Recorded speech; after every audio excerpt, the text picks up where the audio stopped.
सांख्य योग न्याय मीमांसा वैशेषिक पूर्वमीमांसा आणि उत्तरमीमांसा अशी 6 दर्शन आहेत सगळ्यांना माहिती आहे.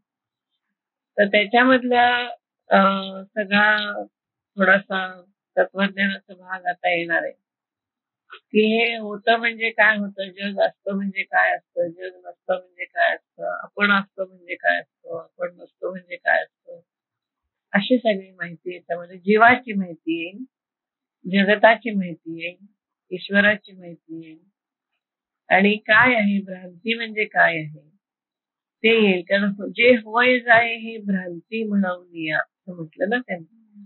ते होणं जाणं ही भ्रांती आहे. कसली भ्रांती आहे ही? सगळ्यांना तर ते समजतं, सगळ्यांना जे एकसारखं समजतं ते भ्रांती असू शकत नाही खरं म्हणजे. पण तरी सुद्धा तो भ्रांती असं म्हणतात. म्हणजे सगळेजण एका सारख्या एका कॉन्शियसनेसच्या लेवलवर आहेत. योगी अरविंदांनी या बाबतीमध्ये असं म्हटलंय की आपल्या मनाचे जे स्तर आहेत त्या मनाच्या स्तरावर एक एक कॉन्शियसनेसच्या लेवल्स आहेत. म्हणजे आपण जागे असताना आपल्या सगळ्यांना जग एकसारखं दिसतं, पण तुम्ही आणि मी झोपल्यानंतर मला स्वप्न वेगळं पडेल, तुम्हाला स्वप्न वेगळं पडेल. तुम्ही स्वप्नातल्या एका वेगळ्या जाणीवेच्या स्तरावर राहाल, मी माझ्या स्वप्नातल्या वेगळ्या जाणीवेच्या स्तरावर राहील. तुमचा माझा जाणीवेचा स्तर काही सारखा असणार नाही. तुम्ही तुमच्या स्वप्नामध्ये येणार, मी माझ्या स्वप्नामध्ये. तुम्हाला ते जग खरं वाटेल, मला माझ्या स्वप्नातलं जग खरं वाटेल. वस्तुतः दोन्ही जग खरी नाही, पण आपल्याला स्वप्नापुरतं त्यावेळेपुरतं सगळं खरं खरं वाटतं. ती एक लेवल आहे. त्याच्याही वर ते म्हणतात अतिमानस म्हणून एक लेवल आहे. अतिमानसच्या स्तरावरती तुम्हाला देवदेवतांची दर्शनं होतात असं त्यांचं म्हणणं आहे. आणि त्याच्याही एक पेक्षा वेगळा स्तर आहे, त्याला अधिमानस असं म्हटलेलं आहे. त्या स्तरावर हे जन्म मृत्यू वगैरे काही नाही. त्या स्तरावरती मुक्त ज्याला म्हणतो आपण त्या प्रकारची स्थिती असते. मग हे तुम्ही कुठल्या स्तरावर आहात त्या स्तरावरचं जीवन तुम्हाला दिसतं असं योगी अरविंदांचं म्हणणं. सांख्य काय म्हणतात की प्रकृती आणि पुरुष, तर याच्यामध्ये पुरुष हा काही करत नाही, सायलेंट असतो आणि प्रकृती येते जाते घडते मोडते. शरीर ही प्रकृतीच्या आधारे घेतली जातात आणि शरीर हे एक प्रकृतीमधला एक भाग आहे, त्यामुळे शरीर असणं नसणं हे प्रकृतीमध्ये सगळं येतं. पुरुष जो आहे त्यातला चेतन जो आहे, जीव आहे, तो आहे तसाच असतो, कॉन्शियस असतो. तो येत नाही जात नाही काही नाही असं सांख्यांचं म्हणणं. असं प्रत्येक तत्वज्ञानाचं एक एक म्हणणं आहे. वेदांत काय म्हणतो की सगळीच माया आहे. जन्म आणि मृत्यू हे काही नाहीत, ते भ्रांती आहे. आपण जन्मलो, आपण मरण पावलो असं. ते कुठल्या स्तरावर म्हणतात ते समजून घ्यायला पाहिजे. या स्तरावर तर सगळ्यांना जन्म मृत्यू सगळ्यांना कळतो. पण एक वेदांताचा असं एक वरचा स्तर आहे की ज्याला अरविंदाने अधिमानस म्हटलेलं आहे की त्या ठिकाणी तुम्ही गेल्यानंतर जीवाला जन्म मृत्यू नाही. म्हणजे त्या स्थितीमध्ये ते नसतं. जीव हा कसा आहे, शाश्वत आहे. आत्मा आहे, जीव हा आत्मा आहे, आत्मा हा शाश्वत आहे, तो जात नाही येत नाही. पण मग आपल्याला कळतं त्याचं काय. प्रश्न कुठे येतो, तत्वज्ञान हे तत्वज्ञान म्हणून कळतं, पण जेव्हा प्रत्यक्ष आपण अनुभवतो तेव्हा आपल्याला हे आत्मा अमर आहे आणि हे आपल्याला काही कळत नाही. आपल्याला कळतं ते आपण आहोत नाहीत, अमुक एक आहे नाही, या स्तरावरच आपण असतो की नाही. तर ते कसं जाणून घ्यायचं हा अध्यात्मामधला खरा महत्वाचा मुद्दा आहे. कारण मी आहे म्हणजे मी कोण आहे आणि मी नाही म्हणजे मी नेमका कुठे गेलोय. नंतर समजा मृत्यू आला तर त्याच्यानंतर मी कुठे राहणार आहे, माझ्यासोबत कोण आहे, माझ्या बरोबर कोण आहे, का मी एकटा आहे, एकट्याचा प्रवास आहे का न्यायला कोण सोबत येणार आहे, आपल्याला काहीच माहिती नसतं आपल्याला. मग आपल्याला कसं खरं वाटायचं की आत्मा अमर आहे, म्हणजे शाश्वत आपण आहोत, ते आपल्याला कसं कळणार. आपण देहाच्या योगाने अस्तित्वात असतो. आपला देह नाही म्हणल्यावर सगळे लोक काय समजतात की तिचं अस्तित्व संपलं. पण वस्तुतः अस्तित्व आहे असं शास्त्राचं म्हणणं आहे.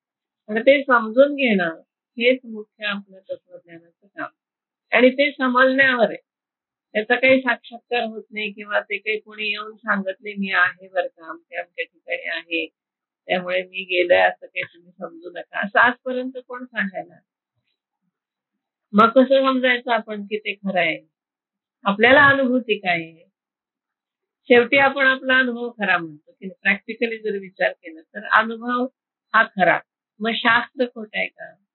ते शास्त्र खोटं नाही. तर ते जे स्तर आहेत जाणीवेचे त्या स्तरावर ते म्हणतात तुम्ही जागेपणी जाऊन बघा. त्या लेव्हलवर तुम्ही जागेपणी जा म्हणजे ध्यानाला बसा आणि ध्यानाच्या अवस्थेमध्ये ते स्तर तुम्ही एक एक पार करत जा आणि एक एक स्तर पार करत गेले की तुम्ही त्या देवत्वाच्या स्तरावर जाल की ज्या ठिकाणी तुम्हाला कळेल की नाही हे सगळं होणं जाणं ही भ्रांती आहे आणि आपण आहोत ते शाश्वत आहे. पण त्या स्तरावर जायला पाहिजे आणि हे प्रॅक्टिसनी येतं. याला योग बोलते.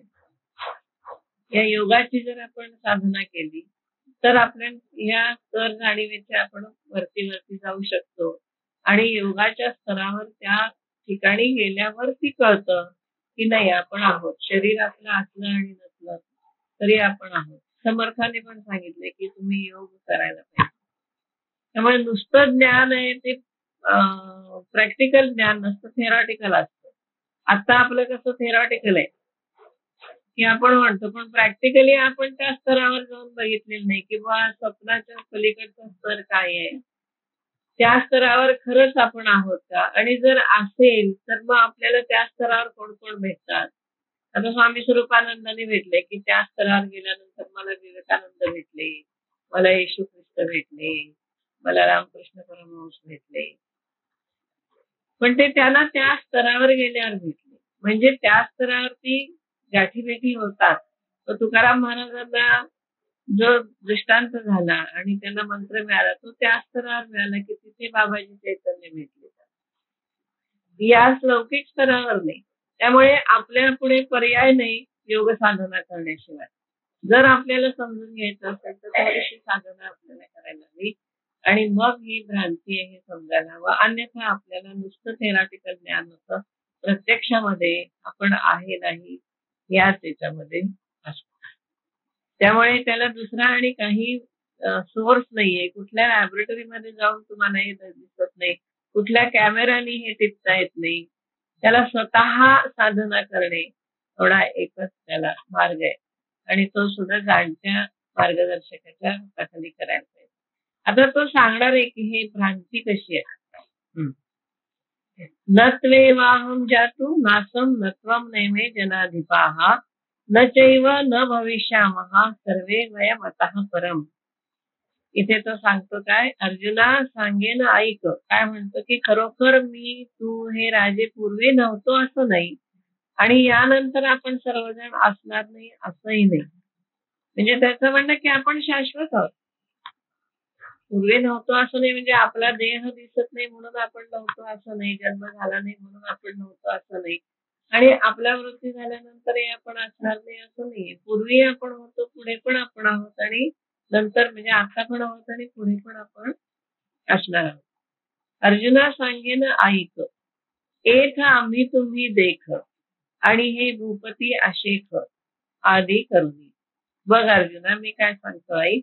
इथं तू काय मी काय हे सगळे राजे लोक काय हे सगळे कसे आहेत. नित्यता ऐसेची असोनी ना तरी निश्चित क्षया जाऊनी हे भ्रांती वेगळी करुणी दोन्ही नाही. ते हल्ली आहेत असं नाही.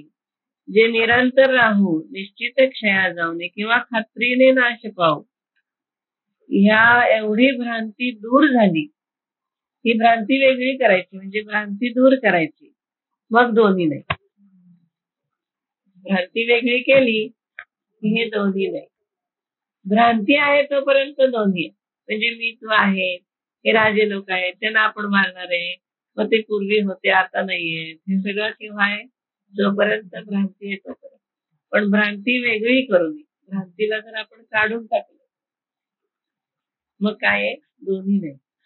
म्हणजे आता आहेत हे पण खरं नाहीये आणि पूर्वी नव्हते हे पण खरं नाही. दोन्ही नाही. लक्षात आलं का? नित्यता ऐसेची असोनी ना तरी निश्चित क्षया जाऊनी, हे भ्रांती वेगळी करून दोन्ही नाही. दोन्ही नाही, एकदा भ्रांती दूर झाली की हे पूर्वी होते नव्हते आता आहेत मग आहेत हे यातलं काहीही राहिलेलं नाही. हे उपजे आणि नाचे ते मायावशी दिसते. हे झालंय आणि संपलंय हे मायेमुळे मायेमुळे प्रत्ययाला येत. एरवी तत्वतः वस्तू जे असते ते अविनाशी. वस्तुतः आत्मा त्यातलं जी वस्तू म्हणजे परब्रह्म किंवा आत्मा, तर ते कसं आहे अविनाशी. आत्मतत्व हे अविनाशी आहे. येणं जाणं ही भ्रांती आहे.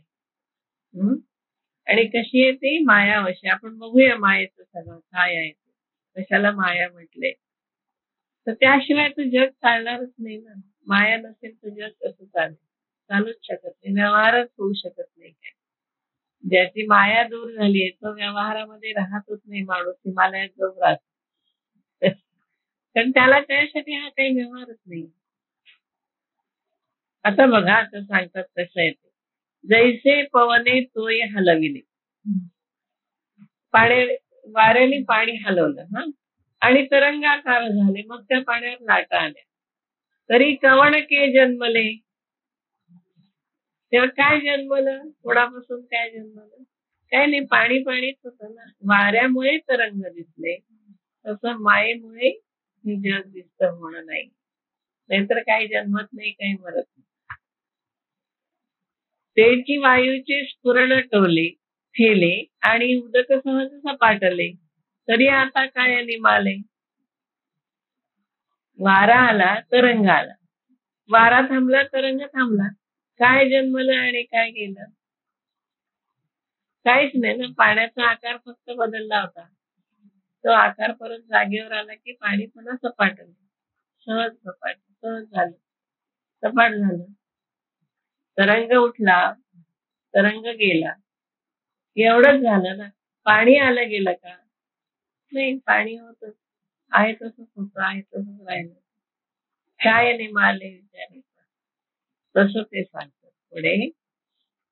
देहिनोस्मिन यथा देहे कौमारै यौवनंजरः, तथा देहांतर प्राप्ती धीरस्तत्र न मुह्यते. फार महत्वाचा श्लोक आहे.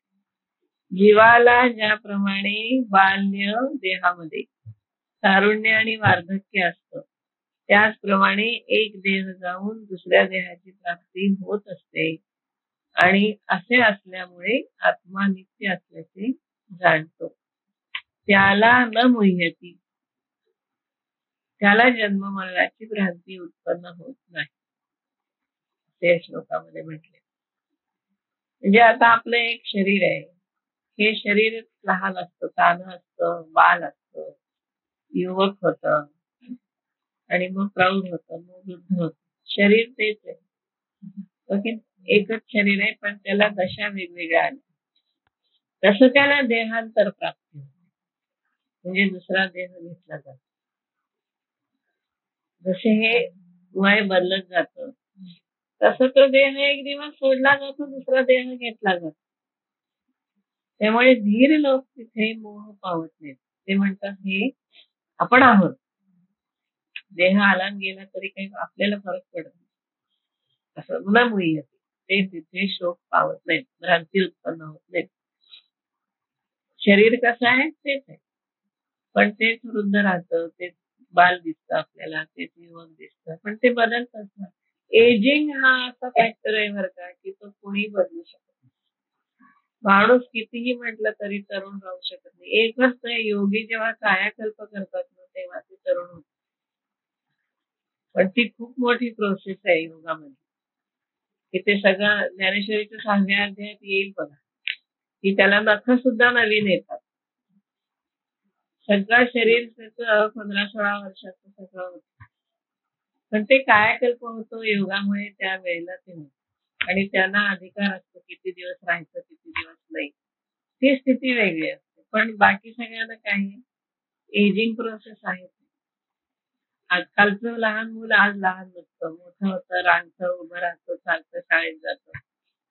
आपणही या प्रोसेसनी मोठे होत इथपर्यंत आलेलो. तसं एक दिवस हीच प्रोसेस पुढे जात जात जात शरीर देह बदलायची वेळ येते. बघा. म्हणून ते म्हणतात धीर सत्र न होई अति. जो धीर आहे, धीर आहे, ज्याला माहित आहे हे, त्याला मोह होतो, त्याला भ्रांती होते. तो म्हणतो ठीक आहे, आपण आहोत, देह बदलला तरी आहोत. मग कशाची भीती वाटते? तर आपल्याला ही जग सोडून जावं लागेल त्याची भीती वाटते. आपला असलेला संसार सगळा आहे तसा टाकून, देह सुद्धा टाकून जावं. आणि मग पुढे कोण? अज्ञात असतो. भीती अज्ञाताची वाटते. माहित जर असेल तर भीती वाटणार नाही, पण माहित नसल्यामुळे भीती वाटते. पण मग हे माहिती कसं करून घ्यायचं? तर विवेकाने करून घ्यायचं असं त्यांचं म्हणणं.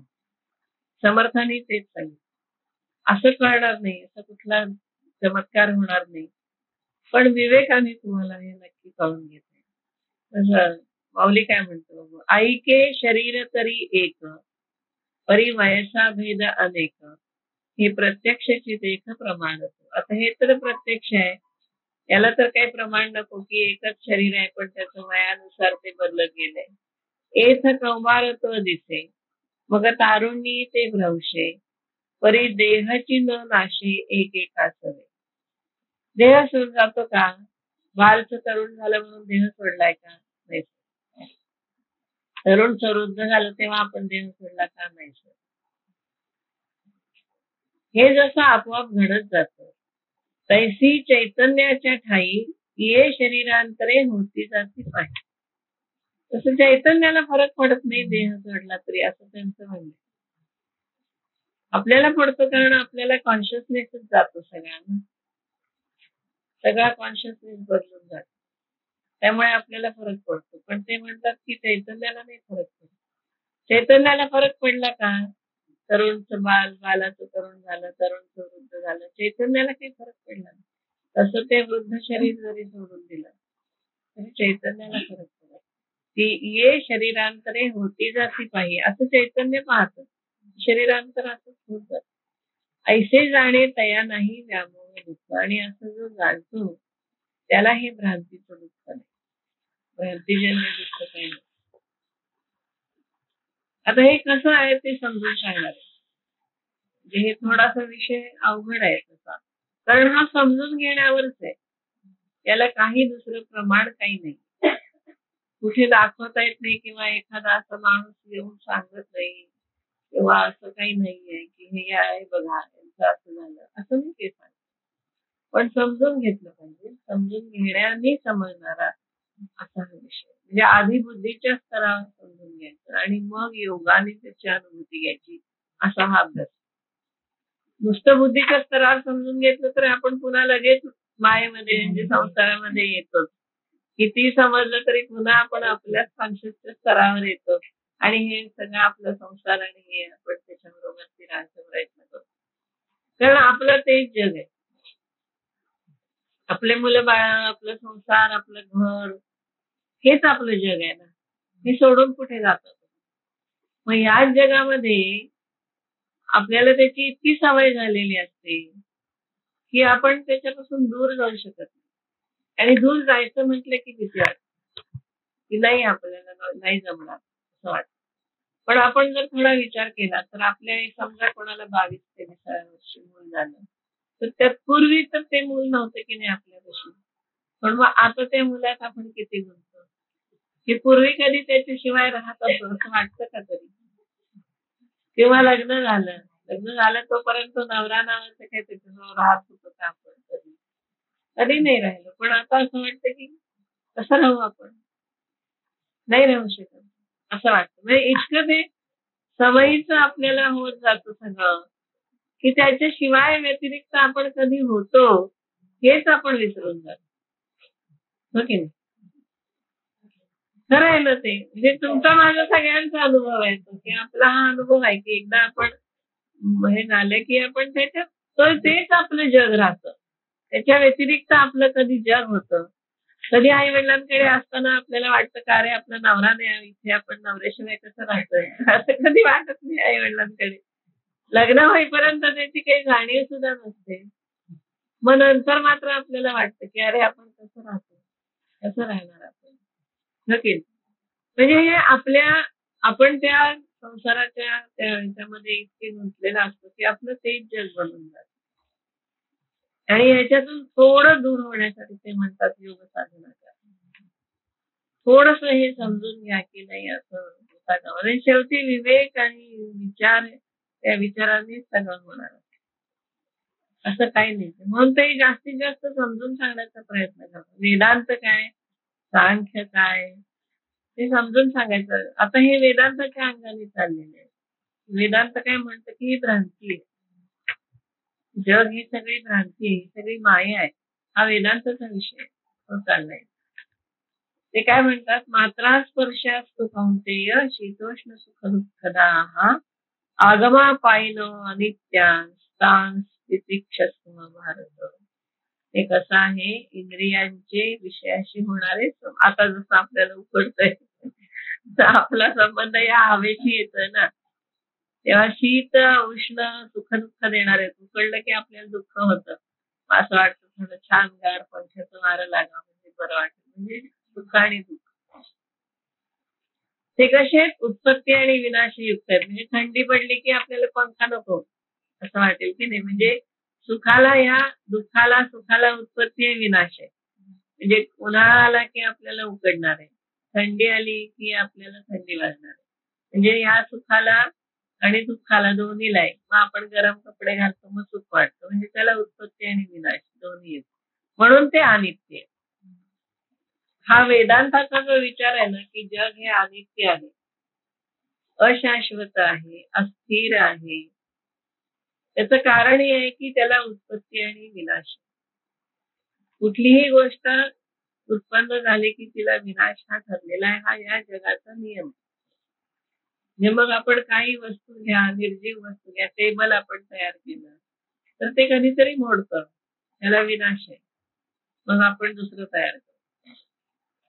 त्या अर्थी शरीर जन्मलं त्याला विनाश. तो नियम आहे निसर्गात, स्वाभाविक आहे म्हणतात. जसं आहे सुखदुःखाला उत्पत्ती आणि विनाश आहे, तर हे कसं असतं, मात्रा स्पर्श म्हणजे इंद्रियांचा इंद्रिय विषयांशी आलेला संबंध. सुगंध म्हणा, दुर्गंध म्हणा, नाकाने आपण घेतो, स्पर्श करतो त्वचेने, डोळ्यांनी पाहतो, त्याला उत्पत्ती आणि विनाश आहे. त्यामुळे ते कसं आहे, येणारे जाणारे अनित्य आहे. त्याला सहन करावं. थोडा दुर्गंध आला तर सहन करा, तिथनं बाजूला व्हा, म्हणजे दुर्गंध येणार. सहन करा. मात्र स्पर्श कसा आहे, अनित्य आहे, आगमापायन, येणारे जाणारे, उत्पत्ती आणि विनाश यांनी युक्त आहे, अनित्य आहे. ते कसं आहे, त्यामुळे अनित्य. म्हणून हे अर्जुना ते सहन कर. आता तो काय सांगतो, एथ नेणावया हेची कारण. नेणावया म्हणजे न जाणायला. नेणावया हेची कारण जे इंद्रिया अधीनपण, आपण इंद्रियांच्या अधीन. कारण का, तीही आकळी जे अंतःकरण म्हणवली. कारण इंद्रिय अंतःकरणावर आपला पगडा बसवतात. ते हाताला गरम लागलं तर आतमध्ये कळतं की गरम लागलं, म्हणजे इंद्रियांचा अंतःकरणावरती पगडा. म्हणून त्याला भ्रमे, म्हणून भ्रमे, म्हणून त्याला भ्रम. इंद्रिये विषय सेविती तेच हर्ष शोकू उपजत. इंद्रियांना विषय कळतात, त्याच्यामुळे हर्ष, आनंद आणि शोक दोन्ही. ते अंतर आपलविती संगेने, त्यामुळे ते अंतराला काय करतात, ग्रासून टाकतात. आपलविती म्हणजे सगळं धरून घेतात, ओलं करतात, बुडवतात अंतःकरण त्याच्यामध्ये. म्हणजे आपल्या मनाला उकडलं की बरं वाटत नाही, असं वाटतं पंखा लावा. कारण तशी व्यवस्था आहे ना. शरीराची व्यवस्था कशी आहे, इंद्रियाकडून ज्ञान घ्यायचं, ते मनाला ज्ञान कळतं, मन बुद्धीला होतं, मग बुद्धी विचार करते आणि मग ती कृती होते. मग आता उकडलेलं इंद्रियांना कळतं, इंद्रिया मनाला सांगतात, मनाला अंतःकरणाला ग्रासतात, अंतःकरणामध्ये मन बुद्धी चित्त अहंकार सगळंच आहे. मग अहंकार बुद्धीला कळतं, मग बुद्धी काय सांगते की थोडा पंखा पण हे नैसर्गिक क्रिया आहेत, ह्या स्वाभाविक आहेत. फक्त त्या समजून घ्यायच्या की अंतःकरण आपलं विती, इंद्रियांना विषय कळले की ते अंतःकरणामध्ये जात, अंतःकरणाला कळत आणि मग ते अंतःकरण त्याप्रमाणे तुम्हाला रिॲक्शन करतं. अंतःकरणामध्ये बुद्धी घ्यायची आपण, मग बुद्धी त्याच्यावरती विचार करते. भ्रम आहे. जे या विषयांच्या ठाई एकनिष्ठता काही नाही आणि एकनिष्ठता नाही, बरोबर आहे ना.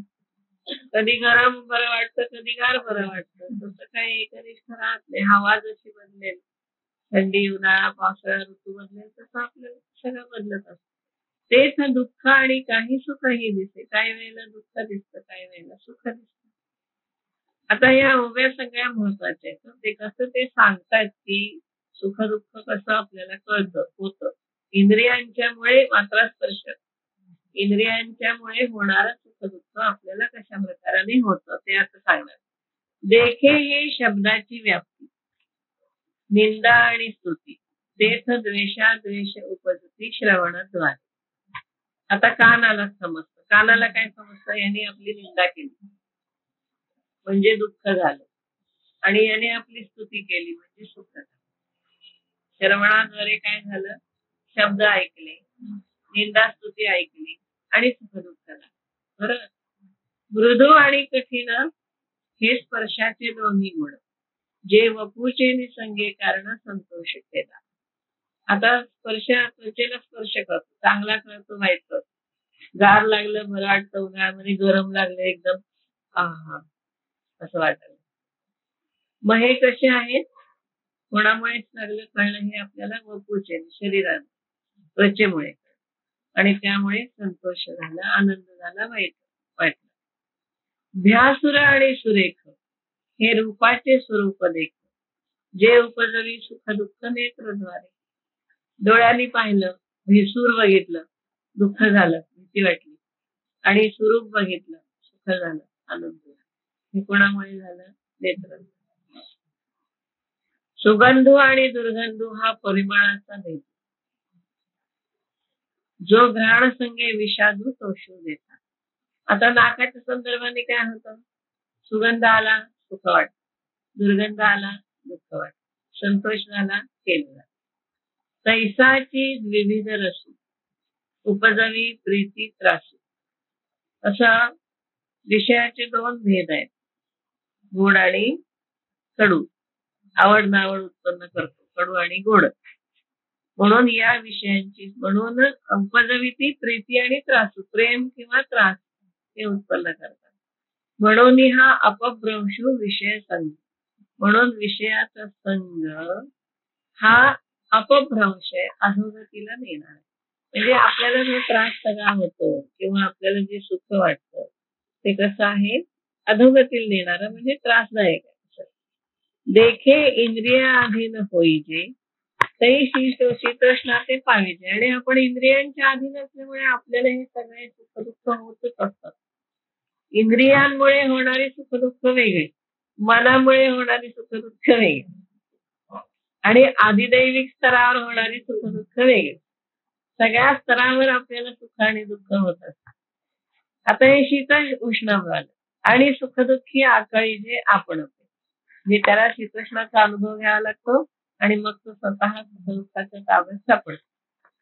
या विषया वाचून काही आणिक सर्वथा रम्य नाही, ऐसा स्वभावाची पाही इंद्रियांचा. आणि इंद्रियांचा हा स्वभाव आहे, कारण इंद्रिय आपापल्या विषयाकडेच धावतात. इंद्रिय त्यासाठीच बनवलीत. कठोपनिषदामध्ये असं म्हटलंय की इंद्रिय ही बाह्य विषय घेणारीच आहे. तुम्ही नाही म्हणून ठरवलं तरी कानावर शब्द येणारच आहे. तुम्ही कितीही ऐकायचं नाही म्हणलात तरी दुसरा निंदा करतोय आणि तुम्ही अगदी दुर्लक्ष कराल असं होतच नाही, कारण तुम्हाला ते ऐकायला येते. ऐकायला आलं की मन तिकडे जाणारच की, मनाला समजणारच की हे आपली निंदा आहे. कानाला एक वेळ समजणार नाही की हे आपली निंदा आहे, पण मनाला अंतःकरणाला समजणार की हे आपली निंदा झाली. तो थोडा वेळ गप्प बसेल, 5 मिनिटं गप्प बसेल, 10 मिनिटं गप्प बसेल, 11 मिनिटांनी शेवटी तो काहीतरी म्हणणारच. सहनशक्तीची सुद्धा मर्यादा असते. म्हणजे बनवलेलीच अशी एक इंद्रिय की जी सारखी याच संबंधामध्ये असतात. म्हणून तर इंद्रियांना आवरायचं, जे योगामध्ये म्हटलंय ना, की इंद्रिय विषयांच्या पासून दूर घ्या. म्हणजे तुम्हाला या आपोआप तो आलिप्तपणा येत राहील. मग निंदास्तुती समान. पुढे जो स्थितप्रज्ञाची लक्षणं आहेत त्याच्यामध्ये ते येईलच.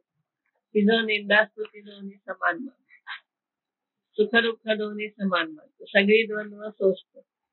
तो स्थितप्रज्ञ असतो. म्हणजे तो याच्यापासून बाजूला जातो. पण जोपर्यंत आपण इंद्रियांच्या संबंधामध्ये आहोत तोपर्यंत आपल्याला ही सगळी सुख-दुःख ही नैसर्गिकरित्या आहेत. आपण काही मुद्दाम काही करत नाही. चला आता ऐकायचं बरं का असं म्हणून आपण ऐकत नाही. आपल्याला आपोआप ऐकायला येतं. वास घ्यायचा म्हणून आपण घेत नाही. घाण वास आला, मोगऱ्याची फुलं असतील तर सुगंध येतोच. आपल्याला नाही घ्यायचा म्हणलं तरी येतो, कारण इंद्रिय त्यासाठीच बनवली आहेत. मग जी इंद्रिय बाहेरचं ज्ञान घ्यायला बनवली आहेत त्यांनी बाहेरचं ज्ञान घेऊ नये असं आपण कसं म्हणणार? असं म्हणूही शकत नाही ना, असं होऊही शकत नाही, कारण त्यांचं कामच ते आहे. म्हणून ते काय म्हणतात की बाहेरचं ज्ञान घेण्यासाठी इंद्रिय आहेत हे बरोबर आहे. त्यांनी तुम्ही बाहेरचं ज्ञान घ्या, पण ते ज्ञान घेतल्यानंतर त्या ज्ञानाला प्रतिक्रिया कशी करायची हे इंद्रिय नाही ठरवत, हे अंतःकरण ठरवत. आणि अंतःकरणाला अभ्यास आहे. अभ्यास या इंद्रियांना नाहीच आहे, कारण त्यांचा नैसर्गिक स्वभाव त्याप्रमाणे ते वागतातच.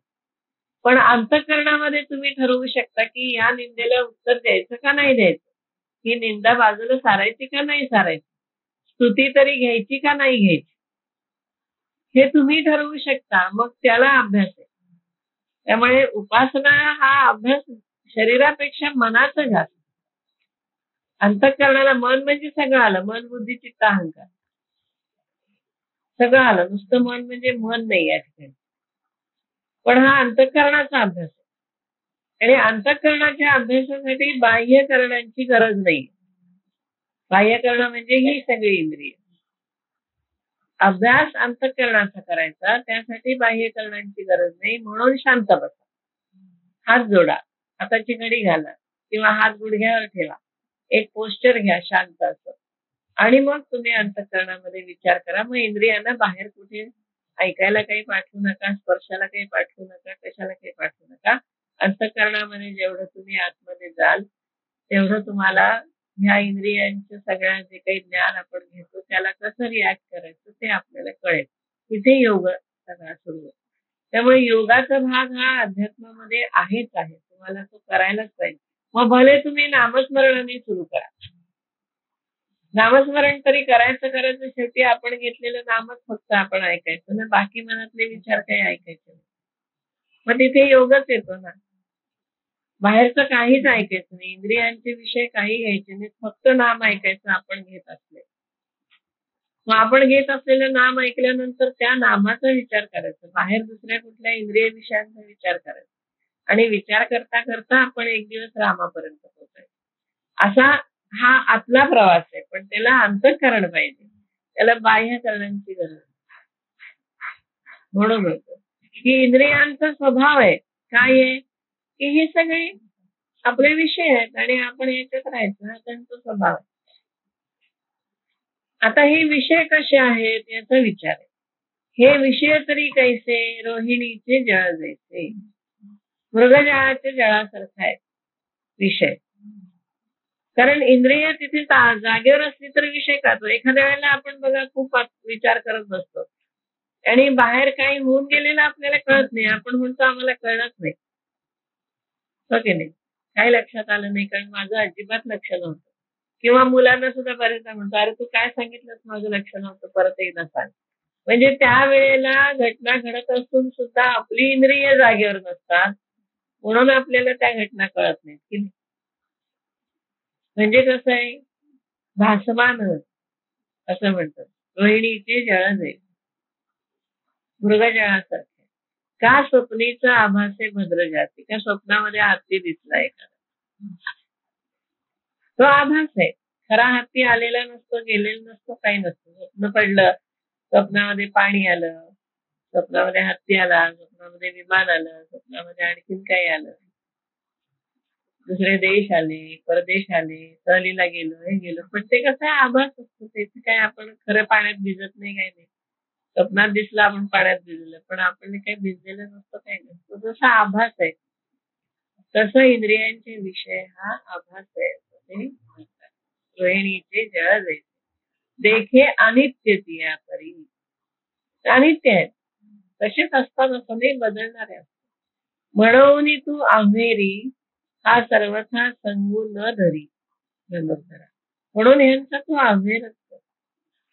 आता प्रश्न असा येतो की इंद्रिय जर त्यासाठी बनवले आणि आपल्याला जर इंद्रिय आहे तर आपण ज्ञान घ्यायचं नाही का?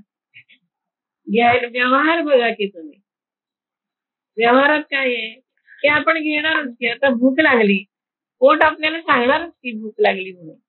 असं थोडं होणार आहे की ध्यानाला बसलोय आणि 4 तास झाले होऊन गेले, आपली जेवणाची वेळ होऊन गेली, ध्यानातून उठल्यानंतर तुम्हाला भूक लागणारच आहे. मग हे स्वाभाविक आहे, ते टाळायचं का? भूक लागली तरी जेवायचं नाही का? नाही, मग शरीर खराब होईल. त्यामुळे युक्ताहार विहार पाहिजे. शरीराला सगळं दिलं पाहिजे तर शरीर राहणार आहे. शरीराच्या विपरीत वागला की शरीर टिकणार नाही.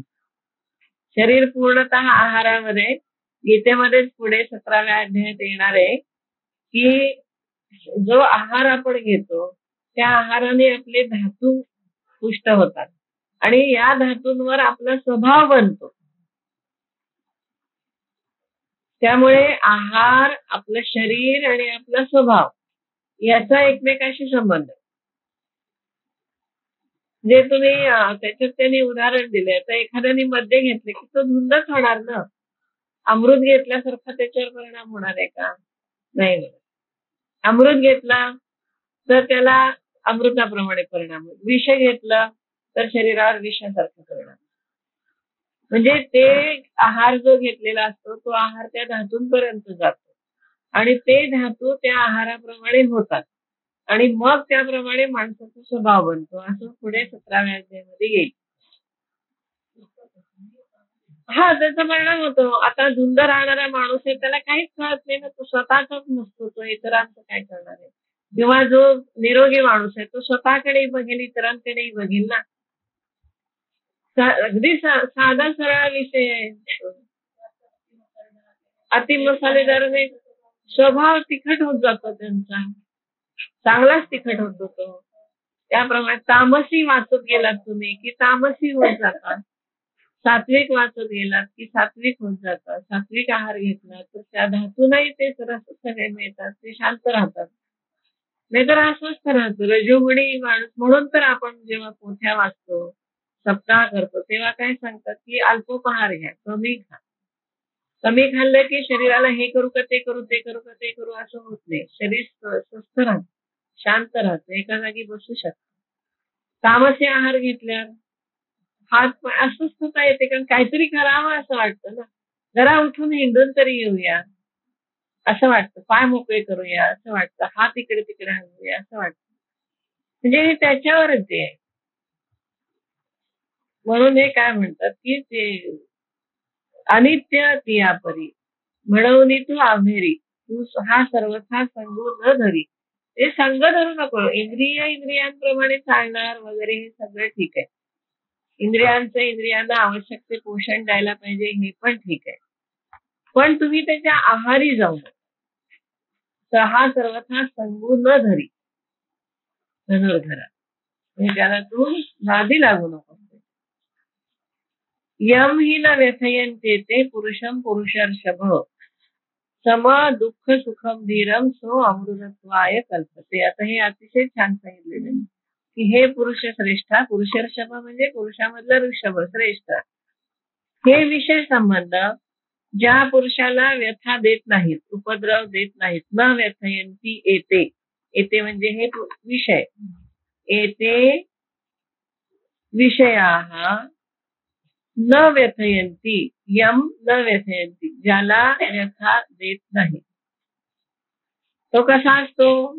म्हणून त्याला सुख आणि दुःख, सम दुःख सुखम, मग त्याला सुख आणि दुःख हे स्थिर राहत. धीरम, धीर आहे तो. कसा होतो? सो अमृतत्वाय कल्पते, तो मोक्षाला योग्य होतो. अमृतत्व म्हणजे मोक्ष. आता ज्याला हे विषय सुख दुःख देत नाहीत त्याला धैर्य पाहिजे. हा माणूस कसा पाहिजे? धीरवान पाहिजे. म्हणजे हे सगळं कळलं पाहिजे की हे सगळे इंद्रियांचे विषय आहेत. इंद्रिय ही आपापल्या विषयाकडे जाणार, इंद्रियांना त्यांचे विषय द्यायला पाहिजे. आपण हात जर अजिबात हलवलाच नाही तर हात एके दिवशी बाद होईल आपला. त्याला काम तर द्यायलाच पाहिजे. इंद्रियांना इंद्रियांची कामं द्यायला पाहिजे, इंद्रियांना इंद्रियांचे विषय द्यायला पाहिजे, ते ठीक आहे. पण न व्यथयंते, न व्यथयंती, व्यथा देत नाही, दुःख देत नाही. हे विषय, इंद्रियांचे विषय ज्याला दुःख सुख देत नाहीत आणि त्याचं सुख दुःख स्थिर आहे, सम आहे, असा पुरुष मोक्षाला योग्य. आणि जो इंद्रिय म्हणजे सुरुवात त्यांनी इंद्रियांच्या अधीनतेपासून केली, एवढं लक्षात घ्या. इंद्रियांची अधीनता ही आधी लक्षात घ्यायची. इंद्रियांच्या अधीनतेपासून थोडस बाजूला यायचं आणि इंद्रियांच्या अधीनतेमुळे व्यथा नाही झाली. निंदास्तुती ऐकली कानाने तर ठीक आहे, त्याच्यावरती तुम्ही लक्ष देऊ नका.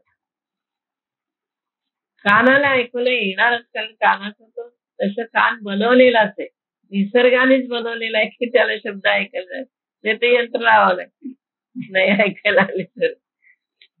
त्यामुळे फक्त तुम्ही त्याच्यामुळे सुखी किंवा दुःखी होऊ नका. धीर धरा, धीर राहा. हे विषय जे आहे ते नाकळीती, हे या विषयांच्या तावडीत जो सापडत नाही तया सुख दुःखे दोन्ही न पोहोच, त्याला सुख दुःख दोन्ही होत नाही. आणि गर्भवासून संगती नाही तया, आणि त्याला गर्भवासाची संगती कधी घडत नाही, कारण त्याला पुन्हा ते अनुभव घ्यायला यायचं नसतं जगामध्ये. तो नित्य रूपू पार्था, तो कसा आहे? नित्य, नित्य आहे. त्याला त्याच्या कयात सापडत नाही, पूर्ण आहे. ओळखावा पार्था सर्वथा जो या इंद्रियार्था नागवेची, या इंद्रियांच्या विषयाच्या कह्यामध्ये जो सापडत नाही तो पूर्णतः परब्रह्म स्वरूप होतो, याच्यात काही शंका नाही. म्हणजे अगदी सुरुवातीला एकदम त्यांनी काय केले की इंद्रियांच्या अधीन जाऊ, इंद्रियांच्या अधीन गेलं तर त्याला मोक्ष नाही. आणि बरोबरच आहे ना, खाण्यापिण्याच्या आहारी गेलेला माणूस हळूहळू त्याला रोगाने जर्जर होणारच की, कारण शरीर तसं बनत जात.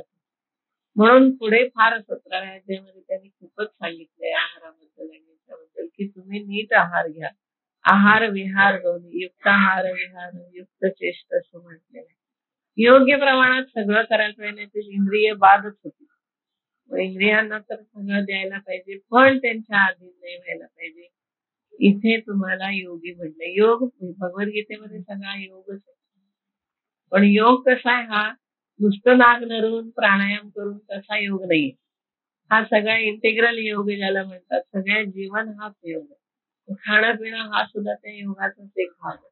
विहार करणं, आहार घेणं, बोलणं, इंद्रियांचे विषय घेणं हा सगळा योगाचा भाग आहे. त्यामुळे पूर्ण योगच सांगितलाय. म्हणून एक हे सगळा ध्यानयोग आणि या योगापेक्षा ना गीतेमध्ये बुद्धियोग जास्त, बुद्धीने करायचा योग आहे. प्रत्येक ठिकाणी बुद्धी वापरायची आणि म्हणून तो प्रज्ञा म्हणले ना, स्थित प्रज्ञा, तो येईलच विषय. आता तो स्थित, त्याची प्रज्ञा स्थिर आहे. तो नाही गर्भवासू संगती, या माणसाला गर्भवास पण होत नाही. आणि तो नित्य रूपू पार्था ओळखावा सर्वथा जो या इंद्रियार्था नागवेची. आता आपल्याला असं वाटेल की त्याला तर विषाद झालाय, तर तू युद्ध कर म्हणायच्या ऐवजी हा याला कुठलं ज्ञान देत बसलाय. इंद्रियांचा विषय घेऊ नको इथपासून त्यांनी सुरुवात केली. हो की नाही? काही संबंध नाही ना अर्थार्थी उत्तराचा आणि प्रश्नाचा, की मी युद्ध करू का नको, एवढंच सांगायचं होतं त्याला. युद्ध कर सांगायचंय पण युद्ध का कर, तुझी युद्ध करण्यापाठीमागची तुझी मनोभूमिका काय पाहिजे हे सांगण्यासाठी आहे. आणि ही सगळ्यांनाच उपयोगी आहे, कारण प्रत्येक जणच त्या संघर्षामधून जातो. जीवनाचा संघर्ष प्रत्येकाला आहे. म्हणून ते म्हणतात की तुम्ही आधी इंद्रियापासून सुरुवात करा. इंद्रियांची सुखदुःख याच्यामध्ये आधी अडकू नका. इंद्रियांच्या सुखदुःखामध्ये नाही अडकलं की मोक्ष. म्हणजे मोक्ष म्हणजे तुम्ही गर्भवासातून तुमची सुटका. आज आपण इथे थांबू.